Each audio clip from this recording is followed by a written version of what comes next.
This is Scott Becker with the Becker Private Equity Podcast and the Becker Business Minute Podcast. Thrilled today to be joined by partner from RSM, Rick Kes. Rick watches the private equity world very closely. He's going to talk to us about what trends he's watching currently, what he's seeing in the markets, and a lot more. Rick, can you take a moment to introduce yourself? Sure. Thanks, Scott. I'm Rick. I've been at RSM for about 17 years. As Scott, you mentioned, I work with a lot of private equity groups and their portfolio companies on various matters, and glad to be on the podcast with you today.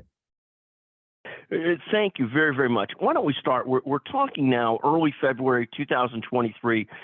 What are you seeing in the private equity environment? I mean, I saw recently PitchBook said last year was quite a busy year for healthcare, not as busy as 2021, but still quite busy.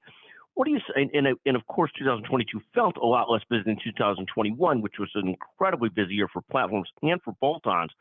What are you sort of seeing now? What are you seeing in the market now in terms of private equity investing, in terms of healthcare, and generally, what's the temperature out there?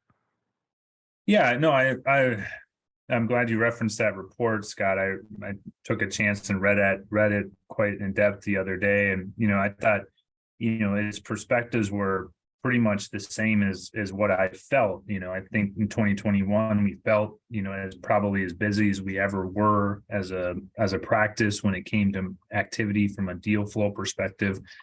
And 2022 was busy too.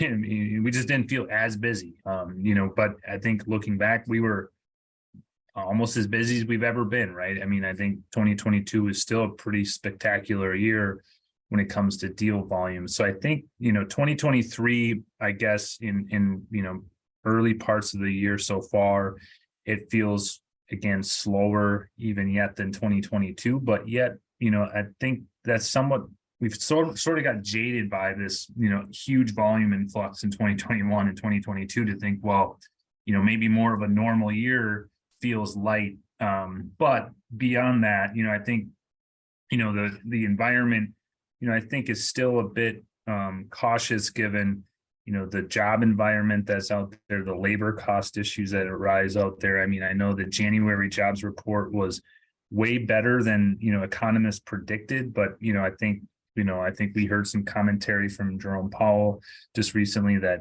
they weren't going to react as aggressively as someone thought they might. So, that might still keep people feeling like, the economic engine is still churning in the right direction, and, the Fed isn't going to overreact and raise rates too quickly or anything of that nature. So, I still think the first part of 2023 will be difficult in terms of volume.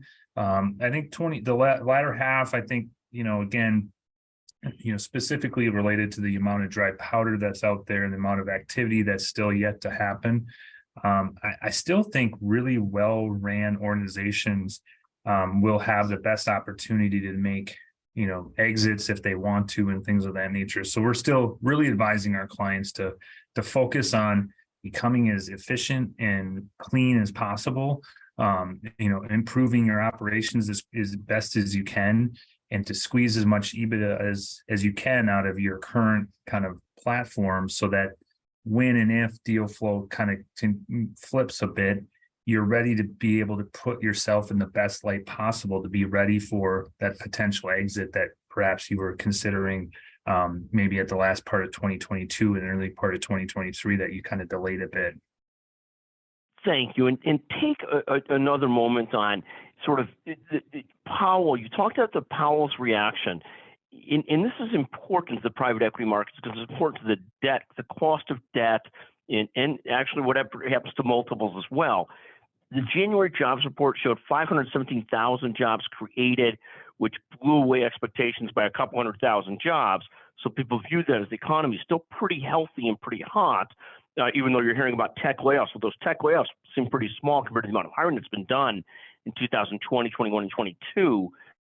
But Powell's saying that he still sees disinflation, the slowing of inflation going on, so led the markets to have some comfort that he wouldn't ratchet up rates too much. And whenever rates are ratcheted up, it puts a little bit of fear into operators and investors because now the cost just to service the debt has gone up a significant amount. What are you hearing out there about, like in the last year, the Fed funds rate has gone up by 400 basis points.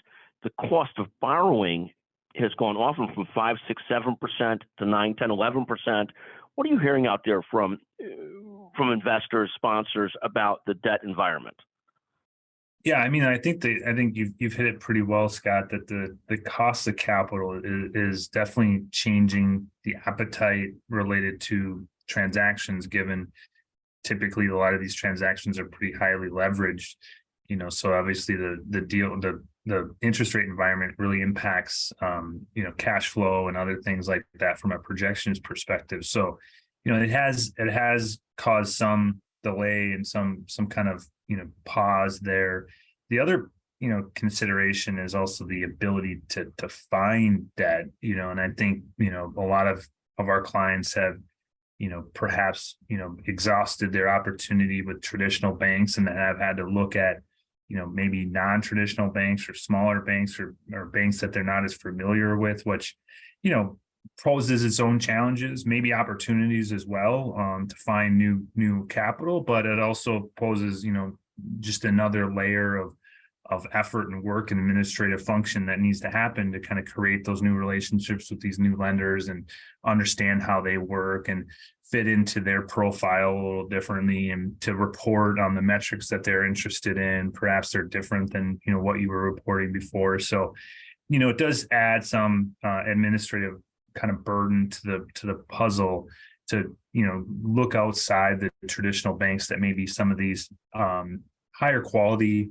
portfolio companies were traditionally using in the past, and that are kind of having to kind of move outside of that because a lot of those large banks are starting to be a little bit more strict on their lending criteria, and just changing the environment for them from the access to capital, not only just the cost of capital, as well as you hit on. And these are big issues because at the end of the day, when you come into a deal, sort of knowing here's the 2 or 3 banks we're likely to work with, it makes everything a lot easier because you can approach the deal with a lot of confidence. But when you're now sort of working with some new people, some new different teams, trying to get comfortable working with those teams, trying to understand their diligence, their QV review, everything that goes into their lending decisions makes things a little bit more challenging, a little more friction to the process when you're not working all the time with your regular banks and lenders. Exactly. I also think because of those challenges, you're also seeing, not just financial buyers in the market, you're also seeing a lot of the strategic buyers, kind of thinking about, are they a good fit today where maybe they weren't a year or 2 ago because of the environment just being that different. A lot of times the strategic buyers maybe have a balance sheet that they don't need the debt, they don't need to go out to the capital markets. So now they're offering, perhaps a different exit and maybe a different multiple than you were expecting before, but they're still able to kind of make deals happen, even though maybe some of the financial buyers are kind of stuck because of some of these credit quality concerns we've been talking about, or interest rate environment issues that we've been referencing. So I think it's just changing the environment a bit here and there, and especially in different sectors. I mean, obviously we've seen a lot of activity from strategics related to healthcare IT investments and other things of that nature. So, it just always changing, and it's, I think in a fascinating environment. And again, I think we still come back to, if you're a portfolio company and you're looking at potentially an exit in the near future, the best thing you can do right now is to kind of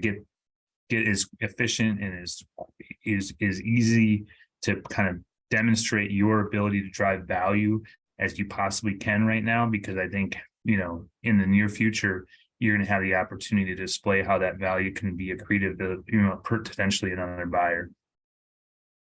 But this point is so well taken. This concept of, look, capital's a little tighter, probably not that many people trying to do big exits this year, although there's the market's not that quiet. It's kind of busy, and private equity funds are still really trying to put money to work.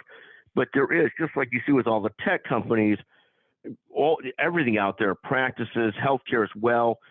There's, sort of a reemergence of money's not easy, getting back to operational excellence, getting back to trying to protect margins and so forth. You see it in every industry. I mean, just in the restaurant industry, people raising prices to try and offset labor cost inflation.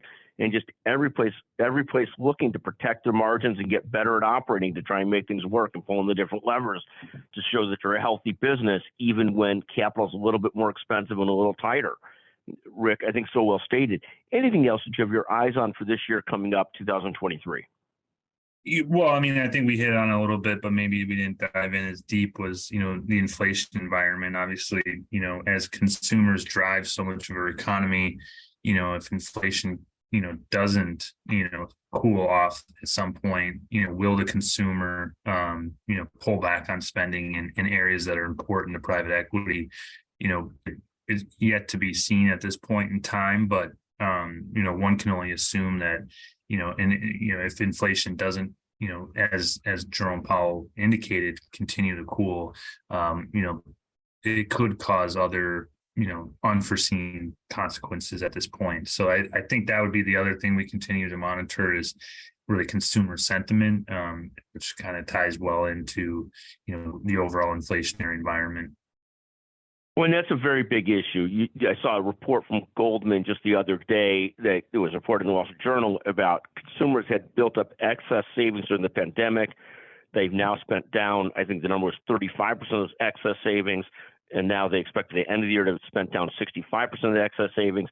And at some point, as those savings get spent down, and as consumers also have taken on a little too much debt, a little too much home equity, all those kinds of things, that also at some point ought to soften consumer spending. There's always the issue that even with consumer spending softening, the government keeps on taking on more debt, and so it artificially causes some health in the economy, even with consumers slowing down some.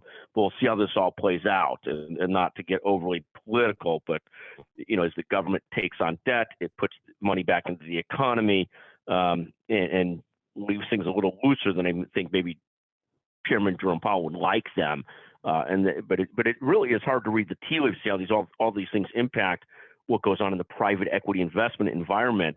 People have now talked about for a year and a half that consumer spending would slow as they spent down their pandemic savings, as they felt less the wealth effect and so forth, but it's not yet really happened in a significant degree. Agreed.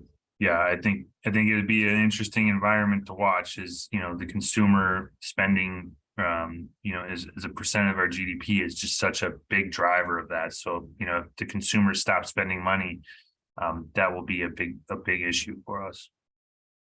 No, and Jamie Dimon at JP Morgan Chase and Goldman Sachs have predicted that this would happen, and we're still sort of waiting for it to happen.